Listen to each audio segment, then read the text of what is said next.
Let's just have a look at some of the ideas.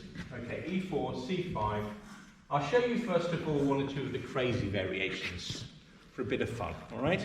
And knight c6, d4, cd4, knight d4, knight f6, knight c3, e5, knight db5. Okay, we're going to go through this variation. The other variations, I'm not going to have a load of time, so I'm not going to really spend a lot of time on. But you can play knight c6 as a line. Ethan Cole actually often plays this against me for some reason. bc6, that line's quite good. And you've got knight b3 is another very decent variation, and you've also got knight f3 as a variation. Okay, I don't think I'm going to have much time to go into detail on those lines today, but we can happily cover them off if we get a bit of time. So in the main line, knight db5. Okay, it's a similar style to the Traxler, incidentally. I've also played, which I think Adam is covering for us in the session later. You can actually play bishop c5 here. All right, and after bishop c5, knight d6, king e7, knight f5 check, king f8. You get really quite an interesting position. All right, I'm not going to go through that today because it's not strictly speaking of Sveshnikov, but it is similar in style to the Traxler treatment. Okay, so we've got knight db5, and the standard move is d6. Okay, you've got various options. I'll just have a quick look at probably the most popular line, which is bishop g5. Okay, a6. Okay, now bishop takes f6. I recommend here. You've got two choices. You either go knight a3 or bishop takes f6. Okay, the point about bishop f6 is your opponent must take back with the g pawn. Okay, because if he takes back with the queen, he might as well resign. Okay, because what happens is you play knight d5, and you're going to get your fork in on c7 with a material. Okay, at least an exchange and probably more. Okay, so bishop takes f6, gf. Okay, and then we play knight back to a3. Okay, now when I did this sort of talk before in the past, we did look at just really more or less one variation, which is the bishop sacrifice line. So I'll just show you that quickly, just to remind you for some of you about it, and I'll just show you some other, like I said, more of the crazy lines. So you play knight d5. Sorry, yeah. So you play b5, knight d5. Okay, and basically here you've got two moves. Okay, the older move which we're looking at is f5. Okay, and that's what we're going to look at here. And the other line is more modern sort of treatment, is to play bishop g7 and just defer the playing of f5 a little bit. All right, there are subtleties around it, but let's just have a look at the bishop sac line for interest. Okay, so what happens then is that, okay, so we play knight d5, f5. Okay, and the bishop sacrifice line is this one. Bishop takes b5, a takes b5, knight takes b5. Okay. Is anybody familiar with this line? I'd say some of you are. Adam is obviously, and obviously Brendan. Okay, and this is kind of interesting. Okay, and the idea is obviously you're threatening knight dc7 and picking up this rook. Now there are two main lines here. Okay. And when I probably was actively playing the Sveshnikov in the 80s, probably late 70s as well, the idea came up of this move, rook a4. Okay, but you can also, rook b8 is also playable, and Shirov has actually played that. The idea of rook b8 normally is you play rook b8. Okay, and in some lines. He does sort of a bit of convoluted work with this knight, or sometimes you can play the knight to a7. But the main variation here is, okay, is rook a4. Okay, right, now what happens here is kind of interesting. So you can go knight dc7 check, king d7. Okay, now I'm not going to go through these lines exactly because it's just too much material. But there are some quite interesting sacrifices here. And normally the idea of the sacrifice is to, obviously black is threatening rook takes e4 check. And the idea of the sacrifice is like twofold, okay? The first point is to misplace the rook, and the second point is to buy more time for white and to open files against the king. So very often, what you'll find in these lines is that black does a strange sort of king walk to go to safety. Very often the knight will come back, he'll play king c6, king b7, even king a8 in some variations, okay?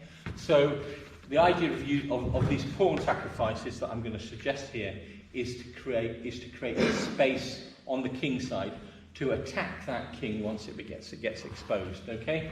So there are various lines. I mean, this is a line, b4, okay? And actually, the best way to deal with it is just to take rook takes b4, okay? And that's actually, you know, you don't take that rook with the knight, because in actual fact it's actually a good variation. It's a good variation for black. But then sometimes you can play c4, okay?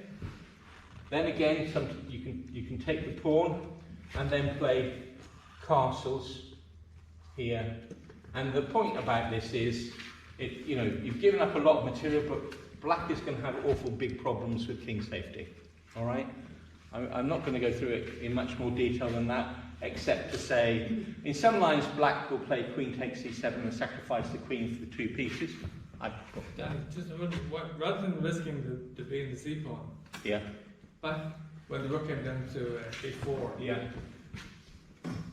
Why not just knight d to b6? Right. The king and the rook. I'll tell you why.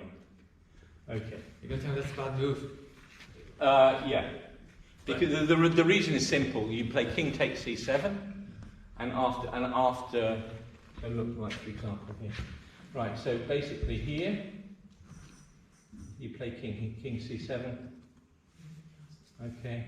Knight takes here, and after bishop a6. This is before the castle, of course. Black's got a great position. Okay. So I appreciate that there'll be people at different levels. So I'm trying to pitch a reasonable balance, but hopefully that is clear enough. This piece is very badly placed. Black's going to be playing things like bishop h6.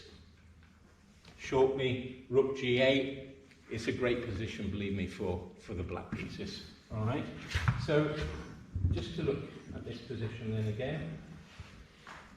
So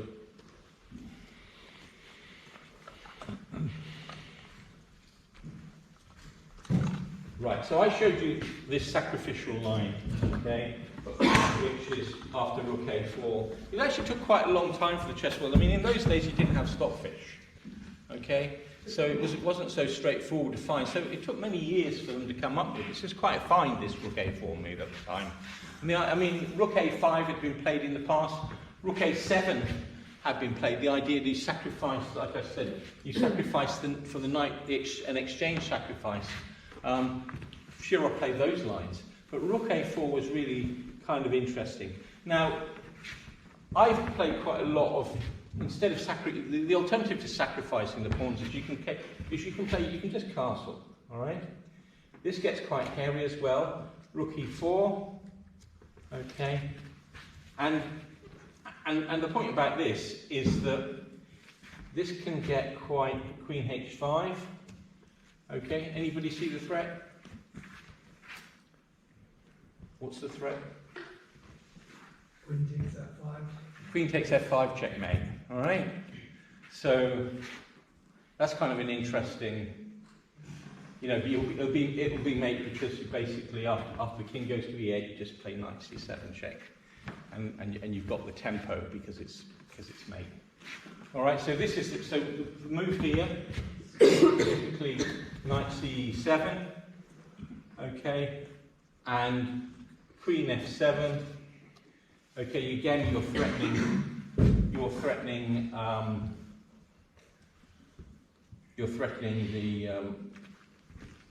the f5 pawn. Sorry, no, you're not in this variation, but okay, but you're threatening. You're threatening very often with knight BD C7 and queen E6, which is mate as well. Yeah. Is knight F6 check a move after knight E7? So, sorry, Adam. After knight E7, can you play knight F6 check? Yeah, sometimes you will, but the normal mating thing. I've had loads of games. I must have played about a dozen games where I've just mated on F5, and especially in blitz, people don't necessarily know what's happening in this position. So anyway, the other point I'd make about this, one of the themes here, as I said to you, a couple of themes, and I'm not going to go through the specific variations, is, as I said, this king march. Okay, very often you're going to get this kind of position, king march, as I said. Okay, but the other point about this position, which I'd look out for, is that very often what happens is that black counterattacks against the G2 pawn. Okay, and then against G3, not in this particular position, but in many positions, black often gets a perpetual check by sacrificing a couple of rooks on the G3 square. Okay, so that's another kind of theme for the opening. Now, I'm not going to go into a lot more detail on this, because really you've got to do some concrete analysis yourselves, all right? But I think it's kind of an interesting variation. The other point I would make about it, as opposed to the bishop takes b5 line, as opposed to the sort of main line, which is bishop d3, is a good opportunity for a player, especially if you're playing somebody very much stronger. It's a very good opportunity, if you know your theory, to get a draw at least. Okay, in my estimation.